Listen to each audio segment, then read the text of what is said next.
యేసు ప్రభువు యొక్క వస్త్రములను ఒలుచుట. యేసుక్రీస్తువా, మిమ్మల్ని ఆరాధించి మీకు స్తోత్రం చేయుచున్నాము. కులపాతకులు బలవంతముగా యేసు ప్రభు వస్త్రములను ఒలుచుటను ధ్యానించదుముగాక. వారి లోపలి వస్త్రములు పగిలిన వారి శరీరముతో కరుచుకొని ఉండినను ఆ క్రూరులు వాటిని మట్టితనముగా పెరికినప్పుడు వస్త్రముతో కూడా మాంసము ఊడి వచ్చెను.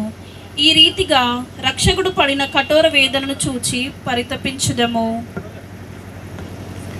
నా రక్షకుడైన యేసువా, ఈ సమయమందు మీరు మీ శరీరమంతట పడిన బాధను చూచి నేను శరీర సుఖములను వెదకకుండుటకును విరక్తత్వమునకు విరుద్ధమైన పాపములను చేయకుండుటకును సహాయము చేయండి. మరియు ఈ ప్రపంచ వస్తువుల మీద నాకు గల ప్రేమనంతయు పెరికివేసి మీ మీద మాత్రము ప్రేమను చుట్టకును నాకు అనుగ్రహము దయచేయండి.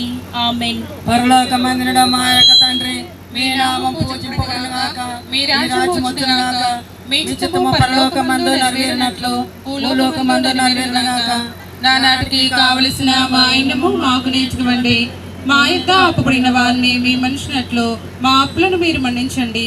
మమ్మ శోధన యందు ప్రవేశింపనివ్వక కీడుల నుండి మమ్మ రక్షించండి. ఆమేన్. దేవవర ప్రసాదం చేత నిన్న మరియమ్మ వందనము. ఏలిన వారు మీతో ఉన్నారు, స్త్రీలలో ఆశీర్వాదింపబడిన వారు మీరే. మీ గర్భఫలముకు యేసు ఆశీర్వాదింపబడిన వారగునే. పరిశుద్ధ మరియమ్మ సర్వేశ్వరుని యొక్క మాత, పాపాత్ములమైన మా కొరకు ఎప్పుడునూ మా మరణ సమయమందును ప్రార్థించండి. ఆమేన్. పితా పుత్ర పవిత్రాత్మకు మహిమ కలుగునుగాక. ఆదిలో కలిగినట్లు ఇప్పుడునో ఎప్పుడునో సదాకాలము స్తోత్రం కలుగునుగాక.